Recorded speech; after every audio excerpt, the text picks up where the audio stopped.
মুখ্যমন্ত্রী মমতা বন্দ্যোপাধ্যায়ের কুরুচিকর এবং অপমানজনক মন্তব্যের প্রতিবাদে হিন্দুরক্ষী দলের উদ্যোগে ধিক্কার ও প্রতিবাদ পদযাত্রার আয়োজন করা হলো বহরমপুরে। বহরমপুর টেক্সটাইল কলেজ মোড় থেকে শুরু হয় এই পদযাত্রা। ভারত সেবাশ্রম সংঘ, রামকৃষ্ণ মিশন, ইসকন সহ বিভিন্ন জায়গা থেকে এসে এই ধিক্কার ও প্রতিবাদ মিছিলে অংশগ্রহণ করেন। এদিন সাংবাদিকদের মুখোমুখি হয়ে এই প্রসঙ্গে কি বললেন কার্তিক মহারাজ, শুনে নেওয়া যাক। আমি দীর্ঘদিন মুর্শিদাবাদ জেলায় আছি, প্রায় 40 বছর যাবৎ।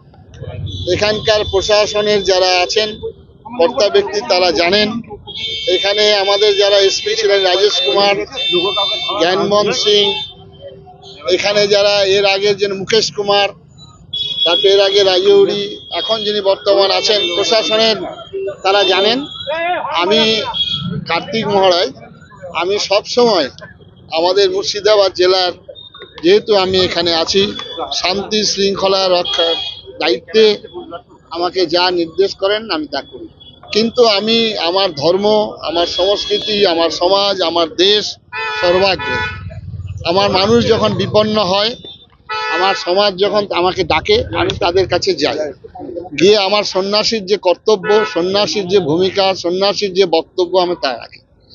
মাননীয় মুখ্যমন্ত্রী উনি যেটা বলেছিলেন, আমাকে প্রমাণ চেয়েছি আমি কোন জায়গায় আমি বলেছি, কোন বুথ থেকে আমি সেই কর্মীকে সরিয়ে দেওয়ার কথা বলেছি এবং সরিয়ে দেওয়া হয়েছে আমার কথায়। তিনি প্রমাণ দেবেন। আমার এখানে সমস্ত রাজনৈতিক দলের লোকের সঙ্গে আমার সম্পর্ক।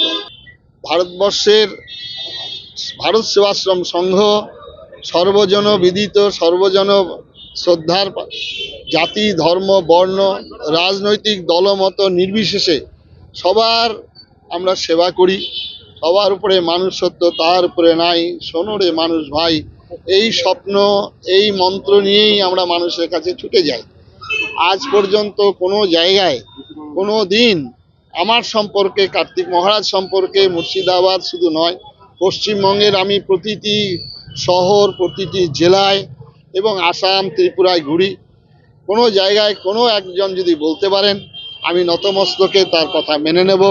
আজকে মাননীয় মুখ্যমন্ত্রী যদি প্রমাণ করতে পারেন, যে শাস্তি দেবেন আমাকে, আমি মাথা পেতে নেব।